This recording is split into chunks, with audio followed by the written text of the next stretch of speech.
Bonjour Jean-Yves. Bonjour Maurice, on se rencontre pour la première fois. Oui.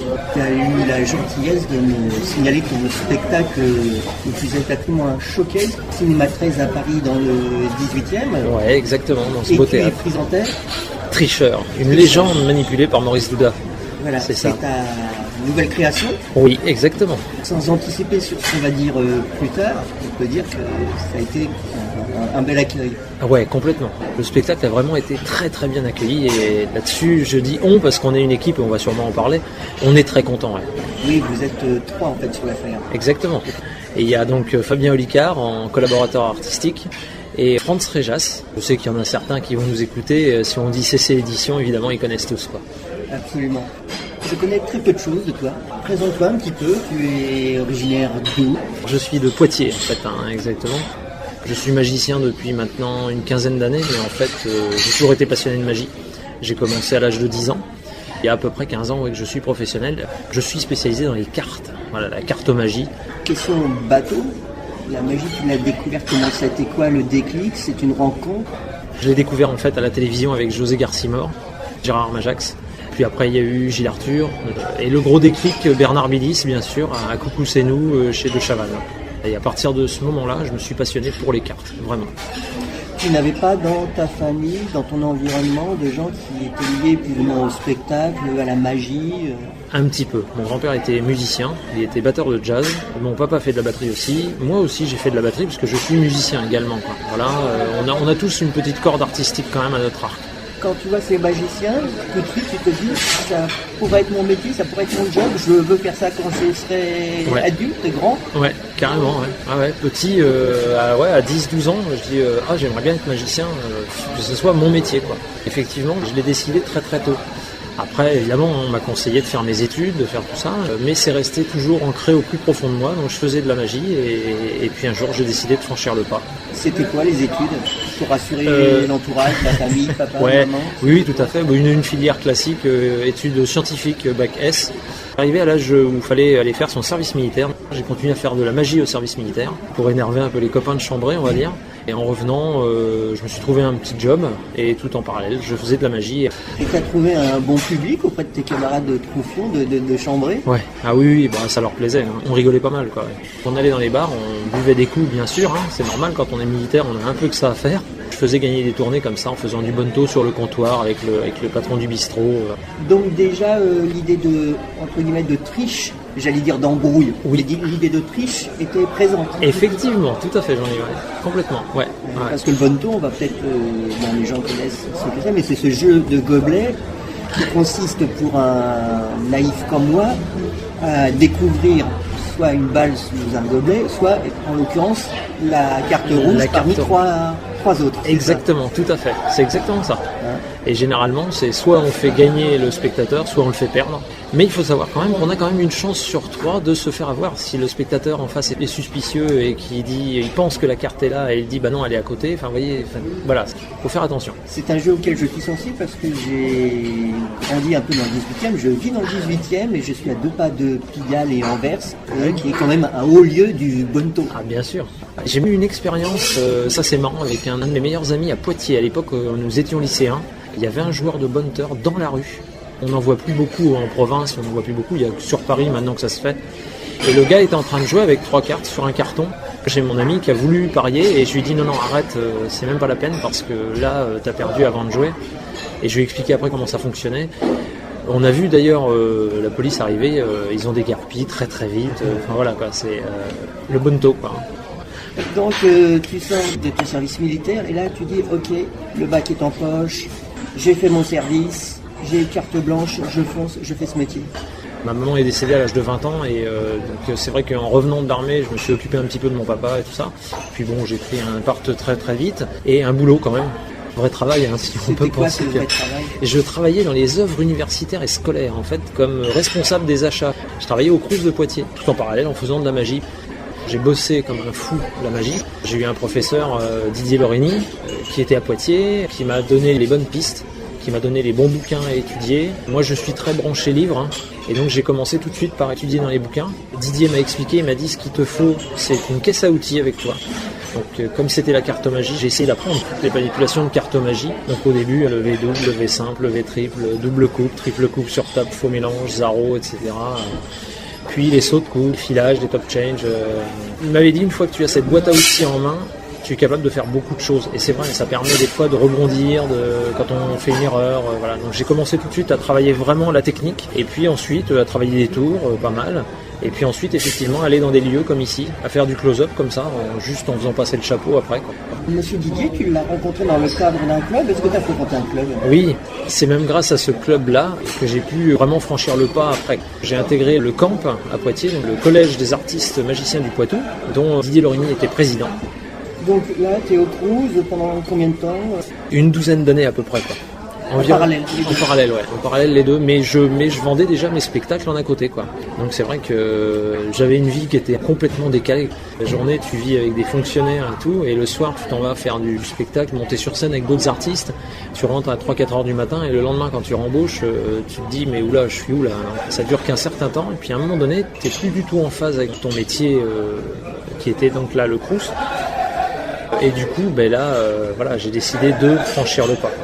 Et puis mon épouse aussi, mon épouse m'a dit, il y a un moment donné, il va peut-être falloir choisir. Elle me voyait, mais pas beaucoup. Je travaillais la journée au Crous et puis le soir, j'allais faire des spectacles.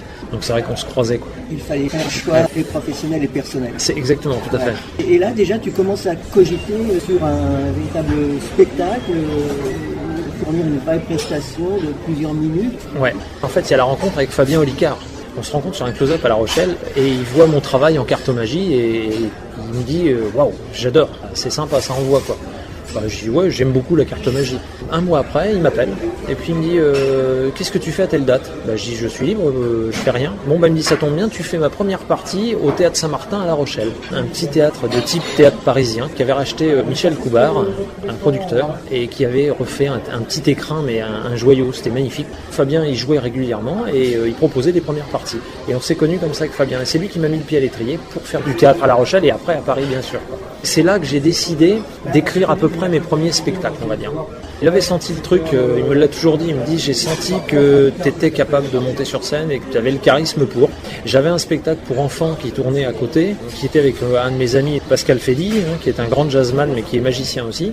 Et du coup, cette rencontre avec Fabien Olicard m'a décidé de remettre en scène le spectacle jeune public, puis de commencer à écrire mon propre spectacle de magie, qui était un one magic show, on va dire, mais à l'époque pas trop bien ficelé, mais ça tenait la route, quoi. Et c'est le fameux spectacle après que j'ai pu jouer à partir de 2012 à Paris. Alors, 3 petits points, magie ou illusion?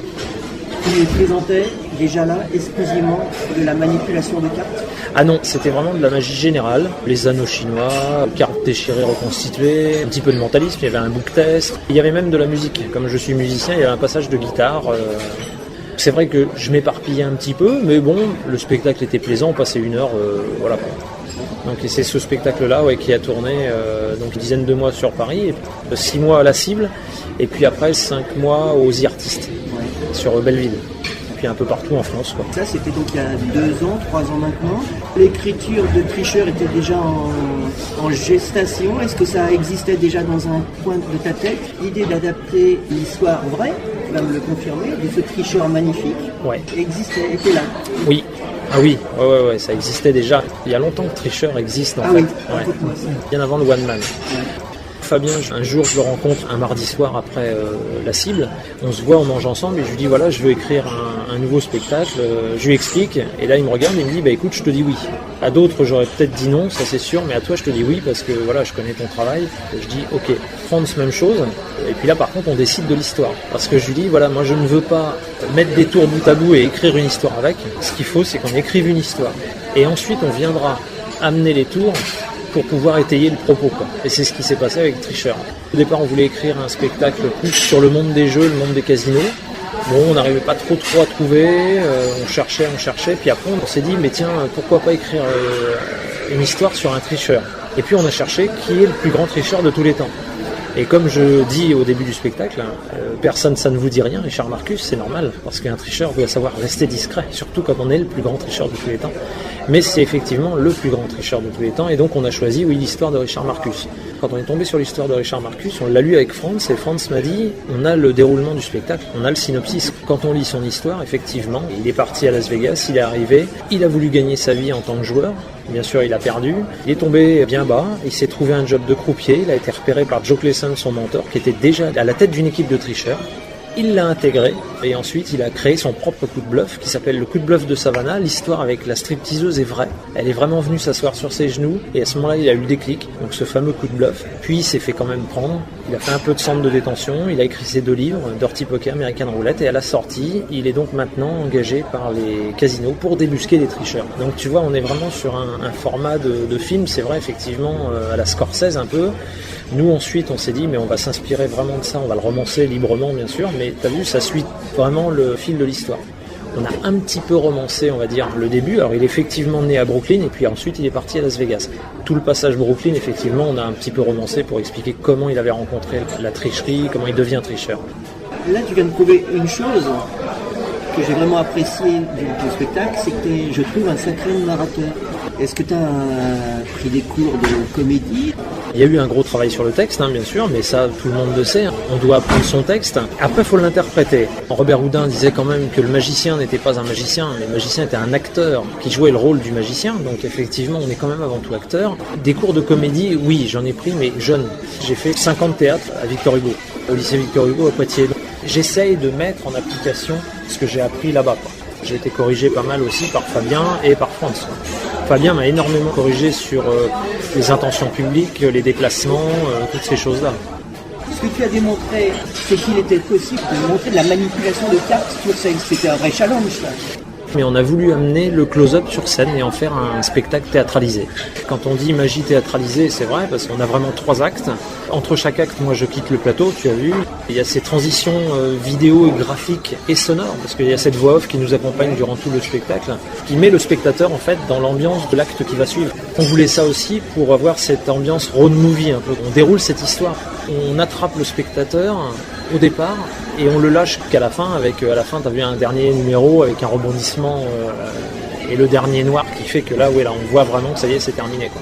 Là, lorsque tu l'as présenté au Ciné 13, c'était ce qu'on appelle un showcase. C'était donc dans le cadre d'une présentation professionnelle. Il y a eu un retour, il me semble, très positif. Ah oui, complètement, ouais. On attendait justement des pros qui sont venus, ils étaient au rendez-vous. Donc là aussi, on est très contents. Il y a eu des professionnels comme Sébastien Mossier qui était là. Et lui est quand même magicien de théâtre, vraiment, et qui a beaucoup aimé le spectacle. Donc ça, j'étais vraiment très très content. Ça m'a beaucoup touché, on a discuté tout un moment, il a vraiment beaucoup aimé. Et puis au-delà de ça, il y a eu évidemment des patrons de théâtre qui étaient là. Donc on peut le dire. Alors, est-ce que ça s'est concrétisé par quelque chose? Voilà. Oui, ça se concrétise, oui, parce que je dois présenter normalement le spectacle à Avignon, Festival d'Avignon. Donc là, ça va être 24 représentations d'affilée au mois de juillet. Et ça sera au Beau Avignon. Donc le Beau Avignon, c'est le théâtre de Dan Bolander et puis de Bonaf, qui est sur le boulevard Saint-Martin. Ouais. On peut le dire, on n'est pas très, et on très peut le dire, loin. on n'est pas très loin, on est juste à côté. Il est un républicain, c'est ça. Pas du boulevard. Voilà. Et effectivement, normalement en septembre, Tricheur sera programmé au théâtre Beau Saint-Martin. C'est un tournant dans ta carrière. Il y a une volonté de donner un coup de boost. Un peu, ouais. En tout cas, tu as le matériel pour. Oui, tout à fait. Ça, exactement, c'est vrai. Et c'est ce que Fabien m'a dit aussi. Il m'a dit, là, tu sais, tu as un spectacle qui va décoller, qui est très bien, les gens vont venir, et normalement, ça va faire le buzz. Donc, j'espère. Moi, après, je les écoute, j'essaye de jouer du mieux possible, de me livrer au mieux possible au public. Et effectivement, il y a cette volonté de maintenant d'essayer de faire accélérer les choses et de monter encore plus vite, quoi. Et tu sens qu'il se passe des choses, un petit peu, quelque chose qui fait. Ouais, tout à fait, ouais, ça se sent. Ouais. Tu évoquais les magiciens qui étaient présents dans la salle, j'en ai vu effectivement quelques-uns. Oui. Est-ce que tu as comme ça des figures, toi des modèles, oui? Ah bah oui, je sais pas si tu as vu, mais à la fin il y a un générique. Et on tenait avec Franz, parce que c'est vrai que Franz là-dessus est très pointu aussi, on tenait à citer toutes nos sources, donc ça c'est important. Mais autrement oui, bien sûr, il y a des modèles. Moi je suis très inspiré par Juan Tamaris. C'est quelqu'un qui pour moi a une magie qui est juste fabuleuse, quoi. Tout le monde en conviendra. J'aime beaucoup aussi, et pour son toucher de cartes, pour toutes ses idées, Carlos Vaquera. En général, la magie espagnole, Pepe Carol, Ascanio. Qu'est-ce qu'elle a de particulier? Qu'est-ce qui te touche en particulier dans cette magie-là? J'aime beaucoup l'esprit déjanté, cet esprit un peu free, un peu. C'est des latins, hein, donc ce sont des gens un peu, un peu free, un peu. Ça part un petit peu dans tous les sens, quoi. Et c'est quand on part dans tous les sens que parfois on perd un peu le spectateur et du coup on voit pas trop où est-ce qu'on va et à la fin l'effet en est encore plus fort. Donc ça j'aime beaucoup ce côté-là, quoi. Puis le côté entertaining aussi. Ouais, ça j'aime beaucoup. Chez nous, chez les Français, on a un vivier de super magiciens. Bébel, cartoman bien sûr.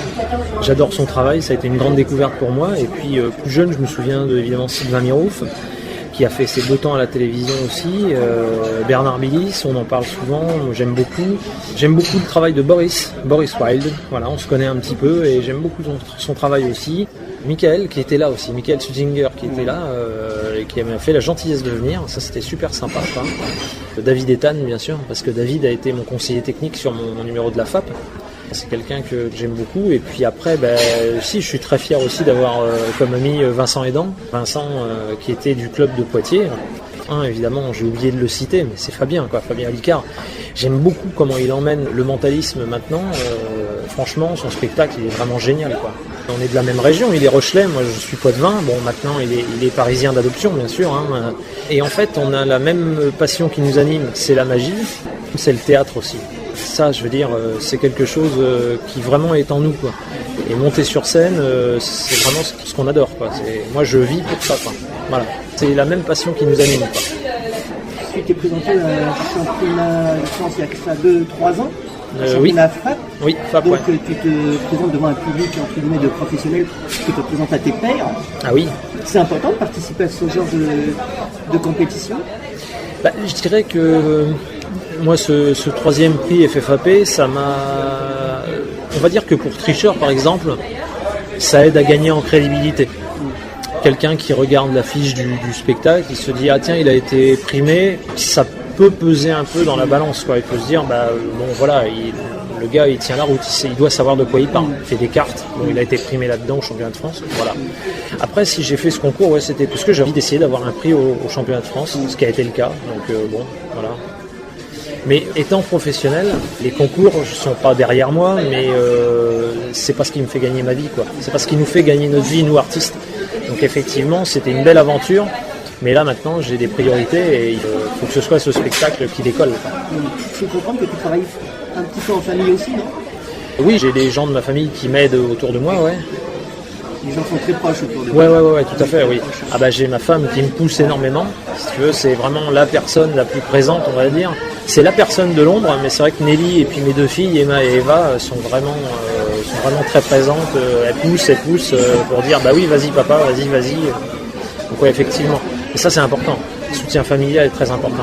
Tu es magicien professionnel aujourd'hui. Est-ce que tu aurais pu être joueur professionnel? Est-ce que tu as fréquenté les casinos en tant que joueur? Est-ce que Las Vegas, qui est donc très présent durant le spectacle, tu connais? Est-ce que tu t'y es rendu? Oui. Les casinos, je les aime beaucoup, ça c'est clair. J'aime beaucoup y aller, j'aime beaucoup jouer, mais je ne suis pas un flambeur. Il m'arrive de jouer avec des copains en jouant vraiment, en jouant pour de vrai, on va dire. Et ces copains te connaissent magicien? Parce que moi, sincèrement, tu me proposes une partie, je joue pas. Si, non, bien sûr. Ils me connaissent magicien, ils savent très bien qu'il n'y aura pas de tricherie. Je le jurer sur un paquet de 52 cartes. Bien sûr, sur un Jerry Nuggets. Par exemple. Oui, sans problème. Être joueur de poker professionnel, il faut vraiment avoir les nerfs solides. Parce que c'est dur, c'est un métier très très dur. Alors, je dirais que j'aurais peut-être pu, mais c'est à voir, parce que c'est quand même un autre monde, c'est quand même complètement différent, quoi.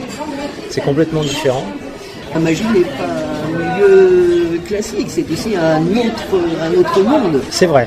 D'ailleurs, c'est ce qu'on dit nous-mêmes, quand on monte sur scène, on a une discipline, tout artiste confondu, mais c'est vrai que la magie, si on rate quelque chose, les gens voient le truc, font « Ah tiens, il a raté », on se met en danger, quoi. Chaque fois qu'on monte sur scène, on se met en danger, mais on aime ça. Pourquoi? Je sais pas. Pourquoi on monte sur scène? Est-ce que c'est ce besoin de reconnaissance que l'on a? Est-ce que c'est le fait de vouloir faire plaisir au public? Je pense que c'est un peu les deux. Moi, en tout cas, c'est vraiment ce que j'aime, c'est vraiment faire plaisir au public. Parce que on le dit souvent, les artistes le disent, hein, donnez à votre public, ils vous le rendront au centuple. Hein. Ça, c'est vrai. C'est pas un cliché. Non, c'est pas un cliché, non, c'est vrai. Tu prends du plaisir aussi, parce que tu me l'as dit à la fin de la représentation, on en a reparlé un tout petit peu après, tu as pris ton pied. Ah oui, complètement. Ouais, complètement. Au-delà de l'accueil. Ouais, tout à fait, ouais. Ah oui, au-delà de l'accueil, moi je me suis vraiment éclaté sur le lieu, sur le public comme vous étiez, parce que public super réactif, vraiment sympa, très intéressant. Ah non, c'était vraiment très très bien, quoi. Moi franchement, je me suis éclaté. Ouais. Ça veut dire aussi que le spectacle tel qu'il existe là, il est abouti. Rien n'est parfait, bien sûr, tout est perfectible. Il y aura des améliorations, ça c'est sûr, de toute façon. Après, on en avait parlé avec Fabien et Franz, on avait décidé d'arriver, comme on dit dans le métier, bon, on arrive une fois, on n'arrive pas 2 fois ou 3 fois. Donc effectivement, c'est pas un spectacle qui va être vraiment au work in progress, quoi. Mais par contre, il va y avoir sûrement des subtilités qui vont être modifiées. Ça, il y a de grandes chances. Par contre, les effets vont toujours rester les mêmes. Mais effectivement, il y a eu des choses qui ont déjà changé. À la fin, notamment, la carte que je retourne à la fin sur table, c'était pas comme ça au départ. Quand on a fait la résidence de création à Poitiers, ça n'a pas été créé comme ça. Là, je l'avais modifié. Franz l'a vu en vrai, il m'a dit « Ah, ok, d'accord, on reste là-dessus, alors c'est très bien. » Oui, je pense qu'il y a des petites choses. Et puis, il y a aussi le fait qu'il n'est pas encore rodé, quoi. Il y a peut-être des lines humoristiques aussi qui sont pas encore jouées comme il faut. J'ai pas encore trouvé tout à fait le jeu de scène parfait, quoi. Ça, c'est le travail de rodage. C'est ce que me disait d'ailleurs Sébastien Mossière. C'est ce que Seb m'a dit. Il m'a dit, franchement, c'est top, ça tient debout. Bon, maintenant, c'est frais, quoi. Bah, je dis, ouais, c'est sûr. C'est frais, ça demande qu'à jouer. Mais par contre, c'est chouette, quoi. Franchement. Sébastien se pose là en tant que émetteur en scène, raconteur d'histoire et comédien. Parce que, complètement. Pour le coup, si on peut prendre le modèle d'un magicien qui a tout compris dans ce qu'il faut proposer au public. Oui. C'est Sébastien Mossière. Ah, bien sûr. On a discuté pendant une bonne demi-heure. Il m'a donné d'autres pistes de recherche, des pistes de mise en scène, comment on aurait pu changer les choses. On changera peut-être aussi certaines choses. Et effectivement, j'étais très très content et très honoré qu'il soit là. Il était au premier rang juste devant moi. Alors ça met un peu la pression quand même, je te rassure. Mais en même temps, ça faisait plaisir parce que je voyais qu'il prenait plaisir et qu'il rentrait dans l'histoire. Donc je me suis dit, bon, ben voilà quoi. Là, ton spectacle, il est parti pour un bon petit moment, toi. Ah oui, ça fait, on va dire, presque 2 ans qu'on est dessus. Donc ouais, effectivement, ouais, là c'est parti pour un bon moment. Je me fais pas trop de soucis sur les scènes qui vont accueillir ce spectacle. Non, c'est vrai que ouais, j'espère aussi. A priori, à chaque fois, il est bien accueilli. En province, ça a été le cas pour les 4-5 représentations qu'on a déjà faites. Et j'attendais Paris, parce que c'est vrai que le public parisien est plus exigeant, ce qui est normal, puisqu'il y a une multitude de spectacles à voir sur Paris, et donc les gens sortent beaucoup plus. Donc forcément, beaucoup plus l'œil critique, ce qui est normal. Là, le retour a été super. Donc là, ouais, on est très très contents, effectivement. À part donc souhaiter cette longue vie, qu'est-ce qu'on peut te souhaiter d'autre? Bah, que ça marche au Beau Saint-Martin, quoi. Ouais. Voilà, quoi. Que je remplisse. Tu as une idée de quand ça pourrait se faire? Bah, le Beau Avignon, bah, ça va être du 4 juillet au 27 juillet. Ça c'est fait. Et puis le Beau Saint-Martin à Paris, boulevard Saint-Martin, bien sûr. Et bien, ce sera normalement septembre, une fois par semaine. Si l'ami Maurice Doudin passe quelque part pas très loin de chez vous, il faut y aller, il faut se précipiter. J'ai beaucoup aimé. Merci, petit bonhomme. À bientôt. Salut.